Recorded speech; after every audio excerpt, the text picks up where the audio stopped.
지난 2019년 해군 권모 하사는 사무실에서 성추행을 당했습니다. 직속 상관인 한모 소령이 양손으로 권 하사의 손을 잡고 10초가량 문지른 겁니다. 하지 마세요. 기분 나쁩니다. 뭐 이런 식으로 저도 했었어야 됐는데 그 당시에 기분이 나쁨에도 불구하고 아무 말도 못한 제가 너무 원망스럽더라고요. 밥 먹자, 영화 보자는 요구에 노골적인 성희롱도 이어졌습니다. 그러니까 막 제 반지를 잡는다는 둥, 뭐 향수 맡겼어? 라면 저한테 다가오고 막 그런 것도 되게 많고 카톡으로 불러내는 거면 휴가를 결제를 맡으면 이제 누구랑 가냐? 그래서 계속 집착하길래 아 남자친구랑 간다 이러면은 어디 가서 자냐? 찜질방 가냐? 모텔 가냐? 그러나 한소령을 신고하기는 쉽지 않았습니다. 진급은 물론 정년이 보장되는 장기 복무까지 그의 평가에 좌우될 것 같았기 때문입니다. 지금처럼 일 열심히 하면 장기는 꼭 된다. 지금처럼 잘하면 장기는 꼭 될 거다. 성추행 이후에도 인심 쓰듯 근무평가 얘기를 꺼냈습니다. 금평 잘 줬다. 그리고 꼭 진급되게 잘 써주마. 내가 그 자리에 나와야 되나? 그래야 장기 진급이 되나? 그런 생각이 되게 많이 들었죠. 아, 장기 진급까지 협박하는 건가라는 생각이 당연히 들 수밖에 없는 거고. 참다 못한 권 하사는 성추행을 당한 지 한 달여 뒤 한소령을 신고했는데요. 그런데 군사법원은 1, 2심 모두 무죄를 선고했습니다. 1심에서는 범행 시각을 제대로 기억 못해 진술의 신빙성이 의심된다고 했고요. 2심에서는 한소령이 손을 만진 사실은 인정하면서도 가슴이나 엉덩이 같은 부위가 아니라서 문제가 없다고 판결했습니다. 아빠가 전화가 왔어요. 힘내라. 달라졌다. 우리 빛이 있다. 그래서 왜 그러냐고 했더니 사실 인정 받았다. 일단 저는 뭐 그 판결문 당황스럽긴 하죠. 근데 저한테는 되게 너무 감사했어요. 그 고등 군사법원 그렇게 써주신 분한테 감사해요, 오히려. 대체 얼마나 시달렸으면 손 만진 사실을 인정해줬다고 판사에게 감사한 마음까지 들까요?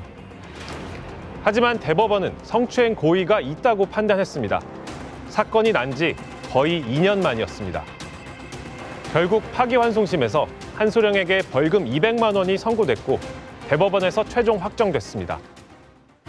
가해자에겐 벌금 200만 원으로 끝난 사건. 그런데 피해자였던 권 하사에겐 인생을 뒤흔드는 후폭풍이 몰아칩니다. 권 하사는 해군 검찰의 수사를 당했고 결국 2달 전 전역했습니다.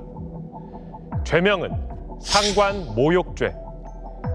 대체 무슨 일이 있었던 걸까요? 권 하사는 한소령에게 성희롱을 당했다는 또 다른 여군과 대화를 나눴습니다. 그 피해자 여군도 이제 화가 나니까 그래서 당직실 가서 참모 와이프 번호 알아내서 다 알려주고 싶다. 다 퍼뜨리고 싶다. 이럴 정도로 같이 피해를 공유하고 나누고. 그러던 중 한소령이 또 장기 복무 운운하며 압박하자 권 하사가 그 여군에게 이런 메시지를 보냈는데요. 욕설이 포함된 바로 이 문자 메시지 때문에 수사 대상이 됐습니다. 상관을 모욕했다는 겁니다.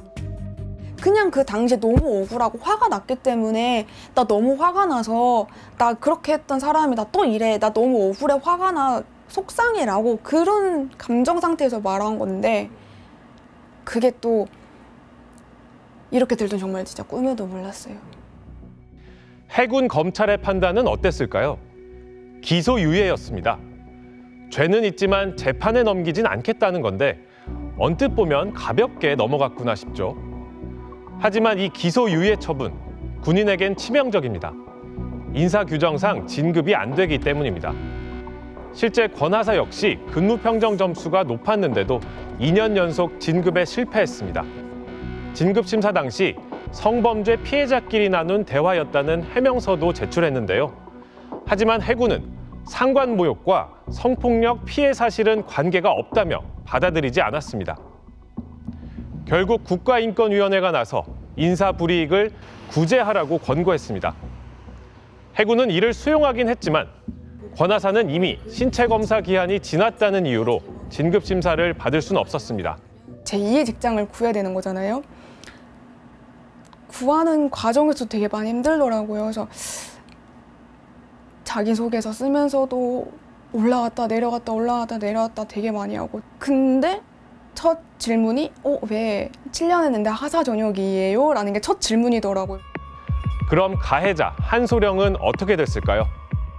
내부 징계에서 대위로 강등됐다가 재심에서 정직 2개월로 감형돼 다시 소령으로 복귀했습니다. 참모총장 표창까지 받을 뻔했는데 피해자 아버지가 문제를 제기해 취소되기도 했습니다. 군 조직 특성상 상관의 지휘권을 보호하고 상명 하복 구조를 엄격히 유지하는 건 필요할지 모릅니다. 그래서일까요? 상관 모욕죄는 군 형법에만 존재합니다. 일반 형법의 모욕죄보다 형량도 더 높아서 벌금형은 아예 없고 금고나 징역형부터 시작합니다. 상관 앞에서 욕할 때 최대 2년, 뒤에서 몰래 욕하면 3년입니다. 상관의 자존심을 상했다고 해서 처벌하는 게 국가형벌로 처벌하는 게, 그것도 군형법으로 2년 이하의 징역으로 처벌하는 게 적절하냐. 게다가 일반 형법상 모욕죄와 달리 제3자가 고발할 수도 있고 합의해도 고소를 취하할 수 없습니다. 뭐 피해자가 원하지 않더라도 수사되고, 또 피해자가 처벌을 원하지 않는 마당에도 군조직 전체가 피해자라는 그런 논리로 처벌될 수 있는 거죠. 집행유예만 나와도 군복을 벗어야 하기 때문에 군인 입장에선 치명적입니다. 그러다 보니 이 상관 모욕죄가 부하에 대한 보복수단으로 악용된다는 말이 나옵니다. 실제로 상관의 잘못을 고발하거나 군대 내 비리를 폭로했다가 곤경에 처한 군인들이 적지 않습니다. 상관의 비위가 본질인데 갑자기 본질이 바뀌죠. 상관 모욕죄로. 이게 유독 내부 고발에 악용되는 이런 사례가 좀 많다는 게 좀 안타깝죠. 2019년 5월 공군 교육사령부 여성 장교 후보생들의 생활관 CCTV 영상입니다. 빨간 모자를 쓴 교관이 주변을 살피다 아무도 없는 방 안으로 들어갑니다. 1분여 만에 나온 교관. 밖에서 대기 중이던 다른 교관을 향해 손으로 X자를 만들며 뭔가 없다는 표시를 합니다. 1시간 뒤 다시 나타나더니 이번엔 구석에서 공책 같은 걸 넘기며 한동안 보고 있습니다. 보던 공책을 급하게 현관 뒤로 들고 가 촬영까지 합니다. 이 교관이 촬영한 건 한 여성 장교 후보생의 훈련일지, 매일의 일과와 소회를 적는 일기장 같은 겁니다. 알고 보니 이 교관은 다른 부대 장교, 일기장 주인과 아무 관련이 없는 사람이었습니다. 그런데 이 교관은 왜 일기장을 몰래 찍은 걸까요? 이 CCTV 영상이 찍히기 나흘 전 일기장 주인은 성추행 피해를 당했다고 신고했습니다. 이날 소위 임관을 앞둔 후보생들이 빨간색 임시 이름표를 떼고 정식 명찰을 다는 행사가 있었는데요. 행사를 참관하던 이모 중령이 직접 달아주겠다고 나섰습니다. 그런데 앞서 이 부대에선 한 고위 간부가 여성 장교의 명찰을 툭툭 치고 성적인 질문을 했다가 성추행으로 처벌됐습니다. 그 뒤 여군들은 이 행사에서 스스로 명찰을 달아왔는데요. 유독 이모 중령이 관행을 무시했던 겁니다. 원장님이 갑자기 이제 나오시더니 그럼 내가 붙여줄게라고 하셨거든요. 그래서 제 손에 있던 명찰을 다 가져가셔서 이름 부르시면서 그냥 동의도 구하지 않으셨어요. 그냥 붙여주셨어요. 결국 문제가 생겼습니다. 중령의 두 손이 가슴을 누르는 느낌이었다며 한 후보생이 성추행으로 신고했습니다. 그는 높은 분이니 거부할 수 없었지만 성적으로 매우 수치스러웠고 많은 후보생들이 보고 있어서 티를 내지 못했다고 진술했습니다. 이 성추행 신고가 접수된 다음 날 아침, 교관 윤모 소위가 이 후보생의 일기장을 몰래 촬영해 가해자로 지목된 이중령에게 전달했던 겁니다. 이중령은 이 일기장에 성적 수치심을 느꼈다는 내용이 없다면서 여성 후보생을 무고로 신고했습니다. 결국 공군 경찰은 성추행과 무고 혐의를 동시에 수사했습니다. 그런데 후보생으로부터 성추행 피해 사실을 보고받은 소대장과 대대장도 수사 대상에 올랐습니다. 계속 그냥 막 당황해서 그냥 뭐 이건 아닌 것 같은데 내가 지금 이어서 좀 얘기할 게 아닌데 지금 이상하다. 소 대장은 절차대로 성추행 신고 사실을 대 대장에게 보고했고 대 대장은 대령에게 보고했는데 이들이 여성 후보생에게 허위 신고를 하도록 시켰다는 이른바 무고 교사 혐의를 받게 된 겁니다. 이게 다가 아니었습니다. 소 대장과 대 대장에겐 상관 모욕죄도 추가됐습니다. 어떻게 상관을 모욕했다는 걸까요? 먼저 소 대장인 전모 중위, 교관들의 단체 대화방에 이중령이 여성 후보생들에게 명찰을 달아줬다고 알렸는데요. 그러자 다른 동료가 이렇게 말합니다. 당시 한 여성 후보생의 아버지가 현직 장군이었는데 그 장군에게 이 사실을 알려 중령을 잡아야 한다고 말한 겁니다. 여기에 소대장 전중위가 이렇게 답했습니다. 똥령 똥별, 중령을 뜻하는 령과 장군을 뜻하는 별 앞에 부적절한 말을 붙였다. 바로 이게 상관 모욕죄에 걸린 이유입니다. 그럼 대대장이 걸린 이유는 뭐였을까요? 대대장인 채모 소령은 상관 모욕에 상관 명예훼손 혐의로도 수사를 받았는데요. 일기장을 몰래 촬영했던 교관의 진술이 결정적이었습니다. 대대장인 채 소령이 가해자로 지목된 이중령과 원래 사이가 나빴고 그래서 허위 신고를 시킨 거라고 진술한 겁니다. 여후보생 관련한 성추행 사실은 모두 음해 사건 및 조작 사건이라 감히 말할 수 있습니다. 이 대대장님이 전체 소대원을 불러놓고 대령 진급 취소되고 싶나? 이젠 대결 모드다란 발언도 하셨습니다. 심지어 다른 부대 소속의 한모 소령 진술까지 동원됐습니다.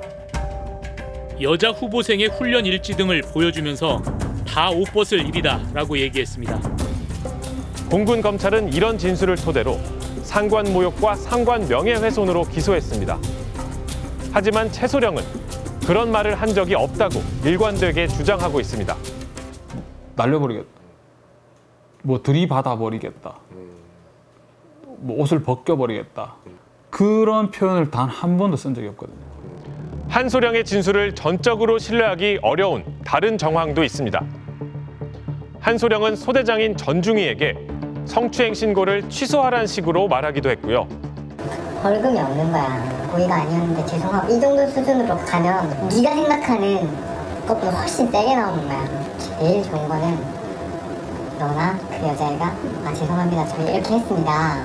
얘기해가지고 그게 완전히 없어지는 게 제일 좋은 거고. 누군가에게 신고 책임을 떠넘기란 식으로 조언하기도 했습니다.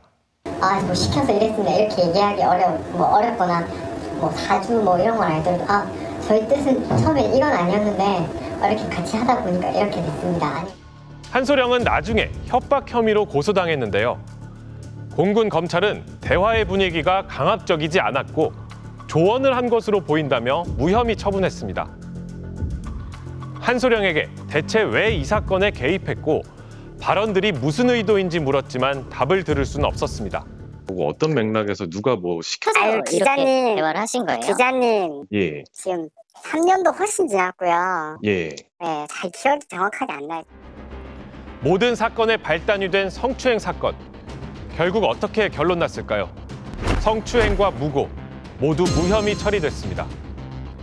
공군 검찰은 피해자가 어린 시절 성추행 경험 때문에 신체 접촉을 불편하게 느끼는 성향이 강해 고소한 사건으로 결론 냈습니다. 문제는 상관모욕죄로 입건된 간부들이었습니다.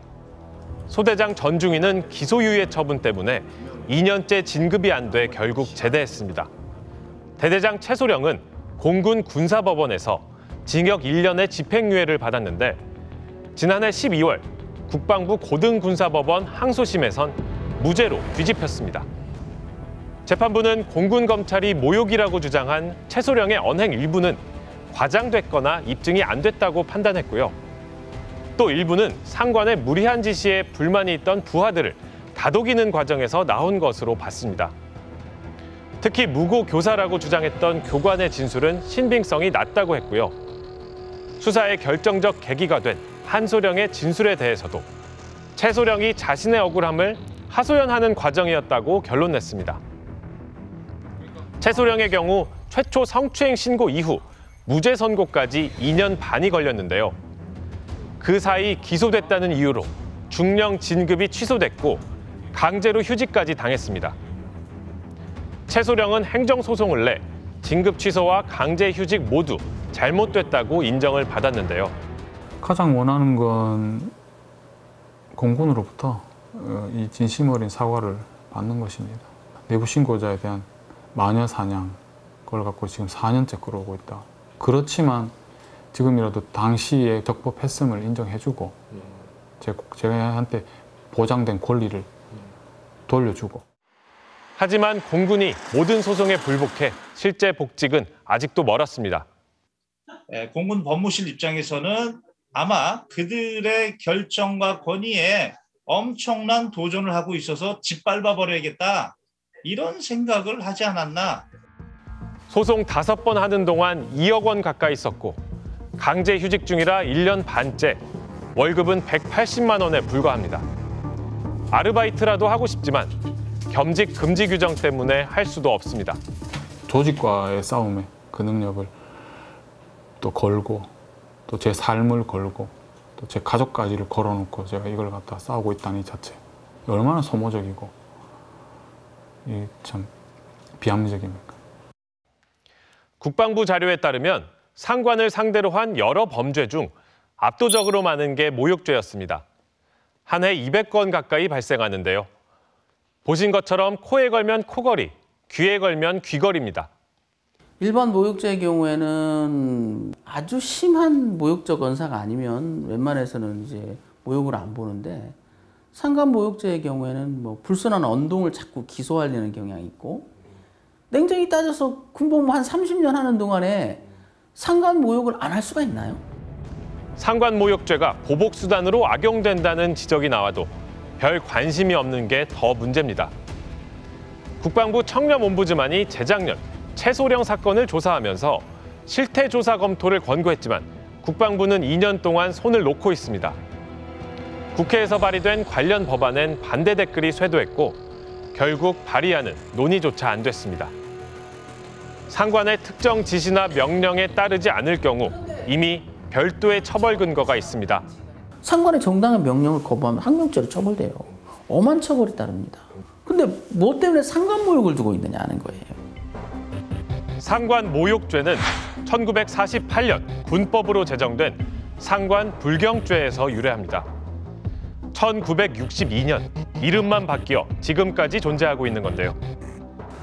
타인의 명예라고 하는 건 상관의 명예, 하관의 명예, 부하의 명예 이렇게 나눠지는 게 아니라 인간의 명예인 거잖아요. 그러니까 이제 일반 형법에 따라서 처리를 하면 족할 것이고, 군의 높아진 인권 의식에 맞춰 이제는 존폐 여부를 검토하자는 목소리가 높습니다.